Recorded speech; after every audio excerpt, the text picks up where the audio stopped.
എല്ലാം സംഭവിച്ചത് വളരെ പെട്ടെന്നായിരുന്നു. ദുബായിൽ അടിപൊളിയായിട്ട് പോയിക്കൊണ്ടിരുന്ന ഒരു ലൈഫിൽ നിന്ന് നേരെ നമ്മൾ ഹൈദരാബാദിലേക്ക് മാറ്റി.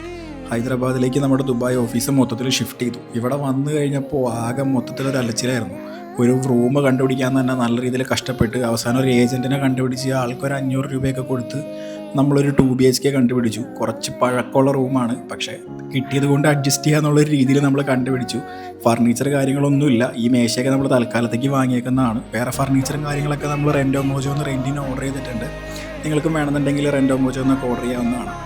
സോ ഇതാണ് നമ്മുടെ ഷെൽഫ്, പ്രോട്ടീൻ സാധനങ്ങളൊക്കെ. ഒരു ചെറിയ കിച്ചനുണ്ട്, ഇതിൽ നമ്മൾ അഡ്ജസ്റ്റ് ചെയ്യണം. എയർ ഫ്രയറും ഇൻഡക്ഷൻ കുക്കറും വാങ്ങിയിട്ടുണ്ട്. ഇവിടെ ഒരു കോമൺ ബാത്റൂം ഉണ്ട്, 2 BHK ആണ്. ഇവിടെ ഒരു ബെഡ്റൂമുണ്ട്, തൊട്ടപ്പുറത്ത് വേറൊരു ബെഡ്റൂമുണ്ട്. ബെഡ്റൂമിലൊരു AC ഉണ്ട്, അത് വലിയൊരു ആശ്വാസമാണ്. ബാക്കി കട്ടിലും സാധനങ്ങളൊക്കെ നമുക്ക് അടുത്ത ദിവസങ്ങളിൽ വരും. അപ്പോൾ ഇതിൻ്റെ കണ്ടിന്യൂസ് വീഡിയോസ് നിങ്ങൾക്ക് വേണമെന്നുണ്ടെങ്കിൽ ജസ്റ്റ് ഒന്ന് കമൻറ്റ് ചെയ്തേക്കുക. ഇനി നമുക്ക് ഹൈദരാബാദ് ജേണികളെ കുറിച്ചിട്ടുള്ള വീഡിയോസ് കാണാം.